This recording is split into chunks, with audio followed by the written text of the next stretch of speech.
I wanted to go through it quickly. I wanted to leave time for two things. One was the great presentation he did on how to talk to climate deniers, because it's just really well done and easy to remember.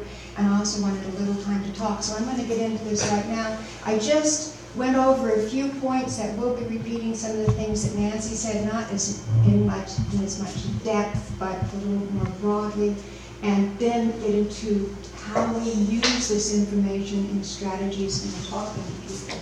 So I just took some notes as they happened. One was the questions. Can people see that? Why do the victims of flood and drought and severe storms become less willing to talk about climate change or even accept that it is real? Nancy talked about real psychological distress.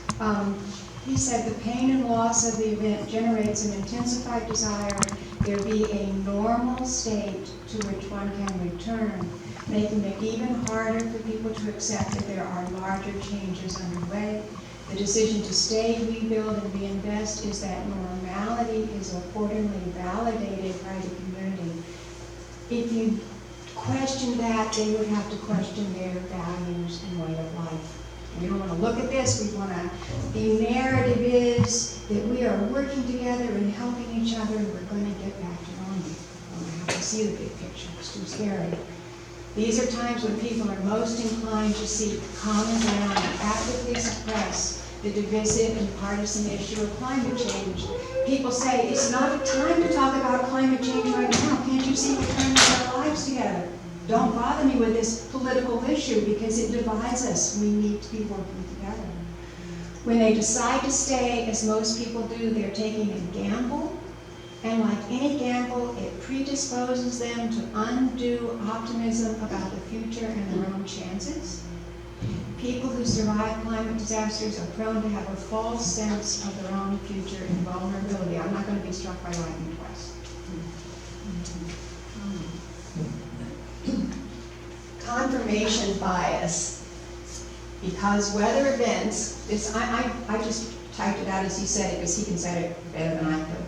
Because weather events can never be ascribed with certainty to climate change, we are therefore prone to interpret them in light of our prior assumptions and prejudices. If we regard climate change as a myth, we regard variable and extreme weather as proof that weather can be naturally variable and extreme. If we are disposed to accept that climate change is a real and growing threat, we are liable to regard extreme weather as evidence of a growing destabilization.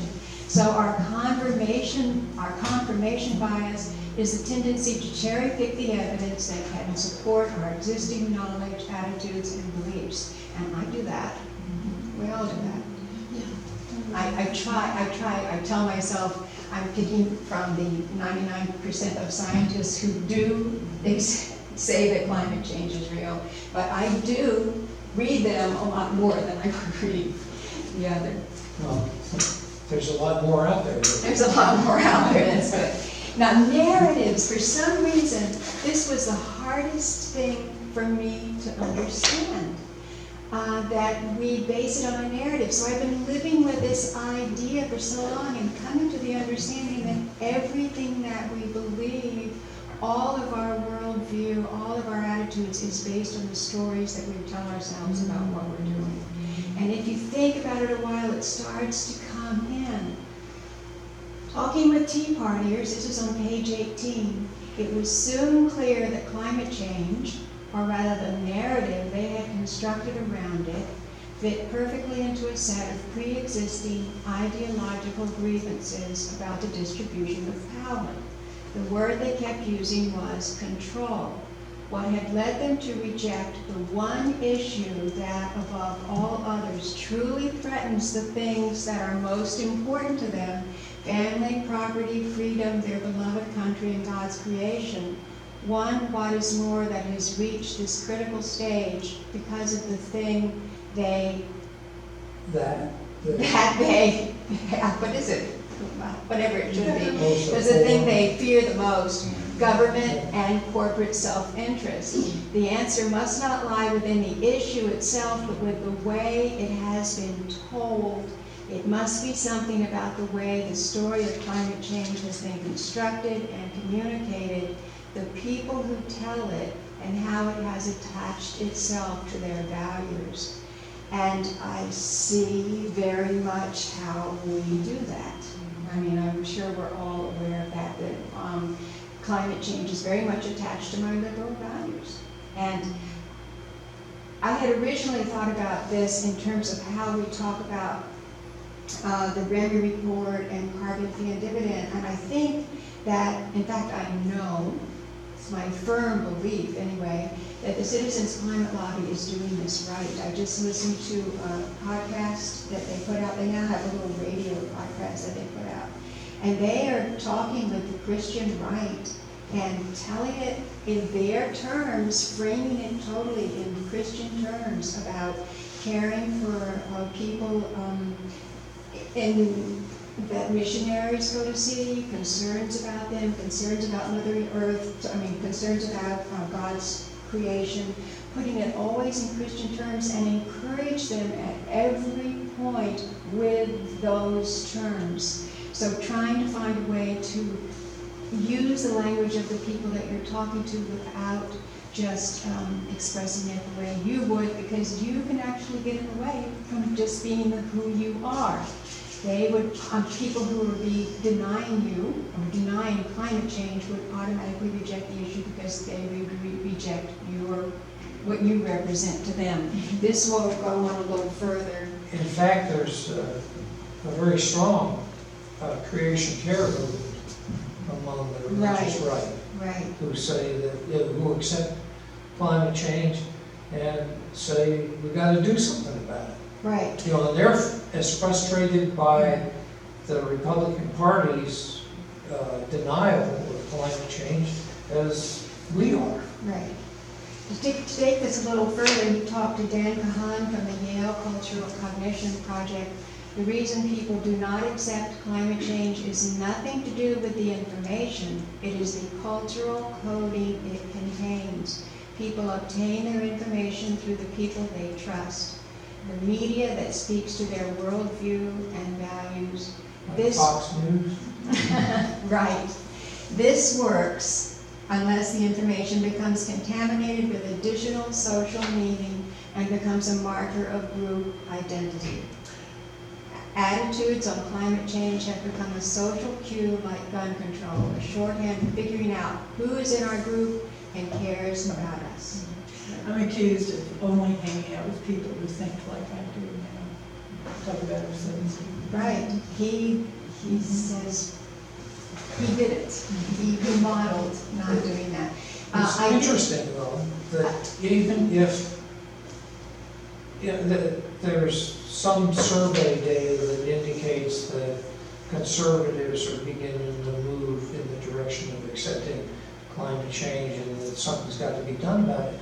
But, you know, gun control is a perfect example.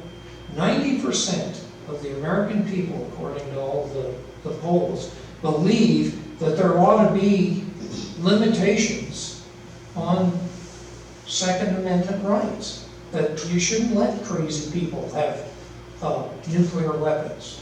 But the political establishment, especially the Republican political establishment, doesn't listen to the 90% of the American people. They listen to the NRA. But he explains that in his book. Even though so many people, a majority of people are against gun control, they are not against They're not the people against gun control, they're for it. I mean, are for gun control, right. Although they are for gun control, they are not for the people who are against gun control. Their group identity intervenes and they will vote for the people who are against gun control because they identify more fully with those people. Yeah. So it's identification with your social group. Who's with me, who's against me, that determines that. Bystander effect. The more people we assume know about a problem, the more likely we are to ignore our own judgment and watch the behavior of others to identify an appropriate response. People don't know what to do, what's everybody else doing? Climate change is a global problem that requires a collective response and so is especially prone to this effect. We scan the people around us for social cues to guide our response, a strong behavioral instinct. I mean, he explains, I mean, this worked. You know, at one time, back, you know, when you had to see what everyone was doing, you know, the not a dinosaur, saber-toothed tiger is coming and you run. I mean, that's what you do, but it doesn't always work. And there's another effect that is related to that, false consensus. False consensus effect around climate change is that very vocal climate change deniers are heard far into the mainstream media, you know, Fox News is always on, so that both sides overestimated the numbers of climate change deniers at a quarter of the population when they were really at 7%. That's on both ends. Huh? On both ends. No, the deniers were at Right. 7%, but both sides, the people who accept climate change and people who don't, thought that the numbers of deniers were at a quarter of the population when really they were at 7%. So when people misread the social norm in this way, it can lead them to suppress their own views, widening the divide and further reinforcing the false consensus. You know, everybody thinks climate change isn't happening, so I'm not gonna do anything about it. Creating a society in which the majority of the people keep silent because they fear they are in the minority. He calls this pluralistic ignorance. Something I've discovered that I do though, if I'm waiting in line, I talk to somebody about climate change. When I'm on a flight, I talk to my seat companion about climate change. And that way I'm able to express myself. And then if I don't want to hear it, but I have to refine my message all the time. He does the same thing. That's what I Yeah. found out. That's what made me The really realize I was sad doing it. The really sad thing here is that this is a product of a disinformation campaign Yeah. that the CIA Right. has studied Right. because it is so effective. Right. And it is a well-financed disinformation campaign by the fossil fuel How industry. irresponsible. And now the fossil fuel industry is getting ready to get hit with a RICO suit, a national RICO suit, because they have done this. And it's the exact same thing. In fact, they The borrowed tobacco. the tactics of the tobacco industry. And the tobacco industry wound up in court and losing because it was a conscious disinformation campaign. Now, I want to use that comment to illustrate something. First, I would like to say I'm in total agreement with you. That is my narrative too. I think that I totally believe that the fossil fuel industry is have funded through various means and through the Koch brothers this huge disinformation campaign. I'm in total agreement with you. But we also have to accept that that is our progressive narrative. And we have created an enemy that we can look at which helps to fuel our action. The climate deniers have created exactly a mirror narrative with the evil government and the evil climate advocates, climate change, we're at the progressive side, is doing this in order to change the world order or take over or fund their research or whatever. They've come up with an enemy. And really the problem is that climate change doesn't have a definable enemy because we are all complicit. Well, and the other point I did bring up is that in certain psychological states, we're very much more prone to black and white thinking. Right. Very, Prone very to black and white thing. black and white thinking. I'd just like to bring up something else I just read on the Resilience website, so I read it with great concern. This woman has analyzed how much renewable energy can actually be funneled through the grid without destroying the grid or upsetting the grid. And she's saying it's 15%. Other people are saying it's 20%. So we have been in the CCL saying, because we're listening to the Stanford study of Mark Jacobson and these others, that we can have full renewables. So, I mean, 100% renewables. So how are we going to do this? So I wrote my utility guru who's worked with utility companies for years and years and years and just knows everything about it. I said, is this valid?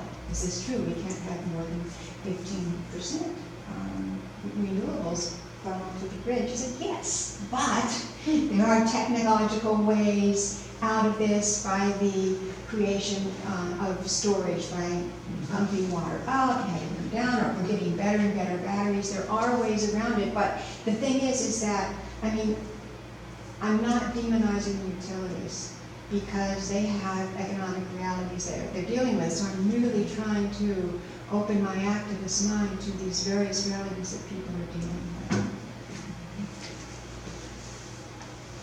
Self-categorization theory. We seek to achieve closeness and similarity with people with whom we feel an identity and kinship are in group. Then we seek to establish our differences from the people who are not like us, the out-group. We believe our social group is superior to other groups. I mean, I think we're better than one. And people in one group may seek to move in the opposite direction to the out-group, so that the more we talk about climate change, we've done our little in-group thing here, and we're really smart, and we're a little bit better than everybody else. The more we talk about it, people who don't believe it get moved in the opposite direction. He even did this study, or he didn't do the study was done, where people in Britain were asked to compare themselves to, I believe, Denmark, which is very, very pro-action on climate change. And they said, oh no, we're not like Denmark. So they would, we're not like that. So we're really not for action on climate change at all. We're not going in that direction. But then they compared themselves to the ugly Americans and said, oh yeah, in comparison to the Americans, we're very pro-climate change. And so they take pro-climate change positions. So who were they? They weren't British. The British. Oh, okay, gotcha. I feel like a lot of the tension goes out of me if I remember we're all in it together. Right. We are Yeah. all In in it. together regardless of our belief system. Well, I plan to have an engraved on my tombstone. I told you so.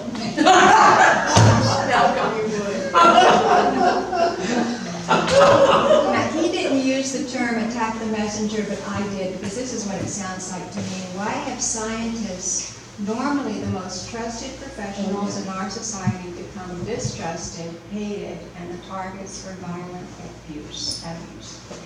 He says something is at work here that is far more powerful and more toxic than the usual antagonism between different groups. Scientists are not enemies and have never sought to be. Pasteur was never considered an enemy. Penicillin kills people. They have been set up to play that role in a climate storyline that it would seem cannot refute climate change without demonizing the people who warn us about it. They have no argument against all of those facts and all It's that part of the data. denial machine. So you demonize the Part of the denial machine. The dumbing down of the population at the costs of universities. certainty versus uncertainty. Strangely, it is exactly those politicians playing up the uncertainties of climate change as a justification for inaction who embrace uncertainty as a justification for military preparedness. So a 1% chance of a terrorist attack should be acted on as though it is a certainty, but a 90% chance of severe climate disruption is too uncertain for action. All of the arguments have guided our political ideology, believing what you want to believe, what's useful for you.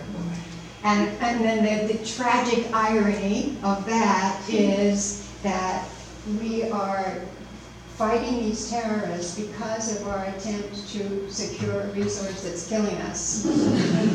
Another example of what this seems to me is my very, very conservative sister hates Trump, but will probably vote for him. For identity, because of her identity. Right. Now, in this next section, he gets, oh no, there's one more, just a few more, I guess.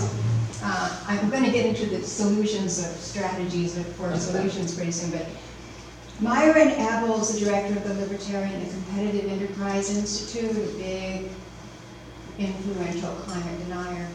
Every criticism that might be made by climate change campaigners is repeated and returned. Greens are corrupt, Greens are political extremists, Greens distort the science for their own ends, skeptics are the underdog. These stories are dominated by enemies, the titanic struggle of good versus evil. That's what I was talking about before. Everything that we say, they just take and use against us. Yeah, and this was done, there's this incredible movie, I think it's called No, and I hope all of you get a chance to see it. It's here in the library, found in the library, and it's about the plebiscite in Chile.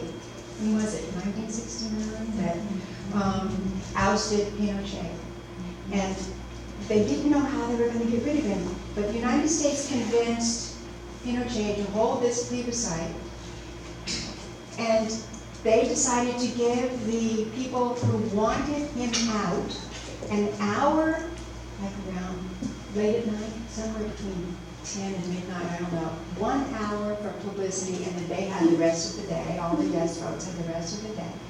Well, they decided to hire this young ad executive to come up with the strategy, the publicity plan to convince people to vote to oust Pinochet. And all of the old guard who had suffered, who had family disappeared, who had suffered through all of Pinochet's terrorism, they were saying, we have to do the same thing that we've done every year. We talk about all that we've suffered. We talk about all of the evil that Pinochet has done. And the young ad executive is saying, has it worked? He says, no. So what he did, he came up with this bouncy jingle, and it made everybody furious because it seemed to make light of what they had suffered. But it was a bouncy jingle. They made up these really funny, some of them like really, hilarious. Maybe hint, sexual. There's a couple in bed, and she's saying no, and he's saying yes, and she's saying no, and he's saying yes. And it's all about the plebiscite. And just this really funny ad campaign that had sort of like an Obama type attitude, very optimistic. We can change. We can have a new world. And the Pinochet campaign started seeing that this started to have an effect. They started mirroring all of their advertisements based on the publicity of the young ad executive. But it was ridiculous. It became a parody of themselves, and they won. And The no folks Pinochet won. was ousted. The no votes won. Pinochet was ousted. Yeah. Anyway, it's a fantastic movie. Enemy narratives. Many issues do come down to a struggle against distinct vested interests, but climate change is different. The missing truth is that in high carbon societies, everyone contributes to the emissions that cause the problem, and everyone has a strong reason to ignore the problem or to write their own alibi. This is why I have become convinced that the real battle for mass action will not be won through enemy narratives, and that we need to find narratives based on cooperation, mutual interests, and our common humanity. And we have to find narratives like, I was really moved that Nancy gave this presentation at the CCL, and I was really moved when she said, I used to be an alcoholic and I got over it. And I started wondering, Nancy is really together. There must have been a reason for this. And started me thinking about who she is. And that story, just these personal stories are powerful and they make a difference. It's the hardest thing for me actually to do. I'd much rather focus on policy and data, but it's something that with people like Nancy, and now we have Jan join our group, and Chris follows, who from the Marshallese Islands. Chris can't talk about policy, but he can talk about the Marshall Islands, which is more valuable to us than being able to talk about the policy and data. Okay, now we come to, in a nutshell, this book makes it so easy. I said, how am I going to write about this book? And in the end, I just copied down everything that he had in the back. I mean, he has it all together. Just get the book and look at it. In a nutshell, so this is what he says: some personal and highly biased ideas for digging our way out of this hole. emphasize that climate change is happening here and now. In particular, we should be wary of creating distance by framing climate change as a future threat for people far away, and especially as a threat for non-humans, however cute they may be, even though polar bears might not be that cute. He emphasizes this by saying our baby polar. Yeah, he emphasizes this, that it's really an evolutionary quality of our brain that we have just evolved to respond to proximity, to threats that are close. And so we have to say, climate change is happening here now. For one thing, it's true.